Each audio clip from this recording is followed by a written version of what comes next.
இந்த பட்ஜெட் என்ன எதிர்பார்ப்பு உங்களுக்கு கொடுத்திருக்கு? உற்பத்தியாளர்கள் சார்பா உங்க சார்பா நீங்க என்ன எதிர்பார்க்கிறீங்க, என்ன வரும் நினைக்கிறீங்க? வணக்கம். இன்றைய பட்ஜெட் மிகவும் மிகவும் முக்கியத்துவம் பெறுகிறது. கடந்த 5 ஆண்டுகளாக பிரஸ்பிக்கப்பட்ட அனைத்து பட்ஜெட்டுகளுமே கார்ப்பரேட் நிறுவனங்களை கை தூக்குவதிலே தான் இருந்தது. இன்றைக்கு அவர்கள் புரிந்து கொண்டிருப்பார்கள், நாம் கொடுத்த விலை அதிகம், கார்ப்பரேட் நமக்கு கொடுக்கும் பலன் குறைவு என்று. 4 ஆண்டுகளிலே 3 மடங்காக லாபத்தை பெருக்கியதுதான் அவர்கள் நமக்கு அளித்த பங்களிப்பு. மூலப்பொருட்களின் விலையை அதிகப்படுத்தி மக்களின் மேல் சுமையை அதிகப்படுத்தி இன்ஃபிளேஷனுக்கு காரணமாக இருந்துள்ளனர். PLI ஸ்கீமை கொண்டு வந்தோம். நேற்று எக்கனாமிக் சர்வேல என்ன சொல்லப்படுகிறது? 2 துறையில் மிகப்பெரிய ஒரு வளர்ச்சியை உருவாக்குவதற்கு மக்களின் பணம் பயன்பட்டது. முதலாவதாக எலக்ட்ரிக் வெஹிக்கிள் சாதன உற்பத்தி, இரண்டாவதாக சூரிய ஒளி மின்சாரம் தயாரிப்பது.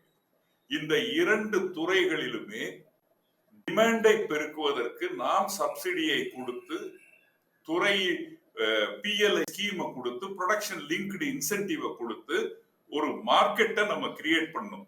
ஆனால் அதற்கு வருகிற 80% மூலப்பொருட்கள் வெளிநாட்டிலிருந்து வருகிறதை பார்க்கிறோம். இதைத்தான் நேற்று கோடிட்டு காட்டியுள்ளார் நமது சீஃப் எக்கனாமிக் அட்வைசர். இன்னொரு காணொளி பார்த்தேன். சைனாவிலிருந்து மூலப்பொருட்களை ஏற்றுமதி செய்வது அல்லது அதை தயாரிக்கும் சாதனங்களை ஏற்றுமதி செய்வதை ரெகுலேட் செய்கிறார்கள். இந்தியாவிற்கு அவைகளின் வரவு இனிமேல் தடைபட போகிறது என்ற ஒரு தகவல் வந்தது. அதே நேரத்திலே நேற்று எக்கனாமிக் சர்வேயும் அதை உறுதி செய்தது. அப்போ வரக்கூடிய நாட்களை எண்ணி பார்க்க வேண்டும். ஒரு புறம் மார்க்கெட்டை கிரியேட் பண்ணிட்டோம்.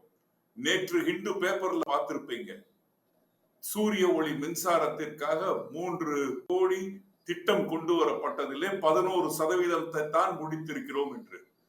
மூலப்பொருட்களின் தட்டுப்பாட்டு நிலை காணப்படுகிறது. இம்போர்ட்டினுடைய அதிகமான ஒரு விலையை கொடுத்து வாங்கக்கூடிய நிலைக்கு இந்தியா தள்ளப்பட்டு கொண்டிருக்கிறது. நிச்சயமா உங்கள் எதிர்பார்ப்பு ரகுநாதன் சார், உங்கள் எதிர்பார்ப்பு என்ன? நீங்க என்ன வரணும்னு எதிர்பார்ப்பை பொறுத்த வரைக்கும் இதை சொல்வதற்கு காரணம், இவர்களை சார்ந்து சிறு குறு தொழில்கள் இருக்கும் என்று எதிர்பார்த்தார்கள். ஆனால் இவர்கள் அவர்களை சார்ந்து இல்லாத ஒரு சூழ்நிலையை உருவாக்கினார்கள். இன்றைக்கு 82% சிறு குறு தொழில் முனைவோர்கள் 4 ஆண்டுகளாக லாபமில்லாத ஒரு தொழிலை செய்து வருகிறார்கள்.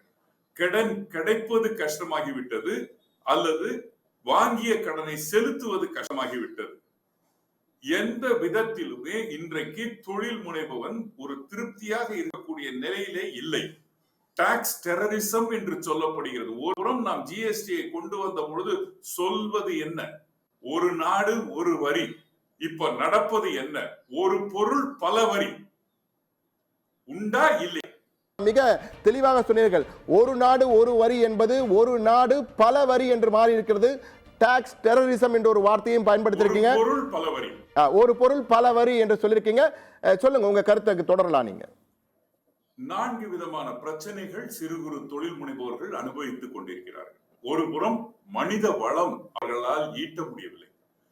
அரசு என்ன செய்கிறது? போன ஆண்டு 500 பெரிய கார்ப்பரேட் நிறுவனங்கள் 1 கோடி பேருக்கு இன்டர்ன்ஷிப் கொடுப்பார்கள் என்கிறார்கள்.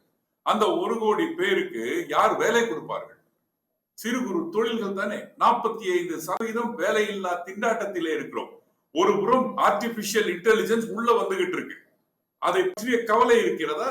அவன் நம்ம சைலண்டா ஒரு நாள் திடீர்னு வெளியில வரான்.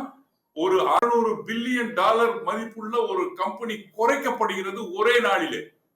இப்போ தொழில் துறை ஏற்படுத்தப்பட்டுள்ளது ஒரு காகிதங்களால் எழுப்பப்பட்டுள்ள ஒரு கட்டணமாக பார்க்கிறேன். ஒரு சின்ன ஒரு சுழு வந்தாலே மொத்தமும் உழுந்து விடக்கூடிய அபாயத்துல இருக்கிறத பார்க்க. இதைத்தானே நம்ம படிச்சு சொல்லிக்கிட்டு இருந்தோம். இந்த நாட்டினுடைய பலம் சிறு குறு தொழில்கள் கையில இருக்கு. அவர்கள் நலிந்து விடக்கூடாது, சாமானியர்கள் கையில் இருக்கிறது, அவர்கள் காணாமல் போய்விடக்கூடாது, அழிந்து விடக்கூடாது என்று. இன்று தங்கம் விற்கும் விலையிலே நாட்டிலே 80% மக்கள் அதை பற்றி நினைத்துத்தான் பார்க்க முடியும் தவிர வாங்க முடியாத ஒரு சூழ்நிலையில் இருக்கிறோம். அப்போ இதிலிருந்து எப்படி காப்பாற்றப்பட போகிறார்கள், மீட்கப்பட போகிறார்கள் அப்படின்றதுதான் இந்த பட்ஜெட்ல இருக்கணும். நிச்சயமா இருக்குமான்றதான் கேள்வி. ஏன்னா ஒரு சாமானிய மனிதனால 70,000 ரூபாய் சம்பளம் வாங்கும் ஒரு குடும்பம் கூட துண்டு விழாமல் தனது மாதத்தை கட்ட முடியவில்லை. மக்கள் அனைவருமே ஒரு அசாத்தியமான பிரஷர்ல இருக்கிறாங்க, ஸ்ட்ரெஸ்ல இருக்கிறாங்க. நோட்டீஸ் வாங்காத ஒரு கம்பெனியை நடத்த முடியாத ஒரு சூழ்நிலையில் இருக்கிறார்கள். கிட்டத்தட்ட 5 மடங்கு வழக்குகள் தேக்க நிலையில் இருப்பதை பார்க்கிறோம். பொருளாதார வழக்குகள், லோன் சம்பந்தப்பட்ட வழக்குகள், கம்பெனி மூடப்பட்டதுக்கு அப்புறம் டேக் ஓவர் சம்பந்தப்பட்ட வழக்குகள், வரும் பணம் வராமல் போடப்பட்ட வழக்குகள், பலதரப்பட்ட நிலைகளிலே இருப்பதை பார்க்கிறோம்.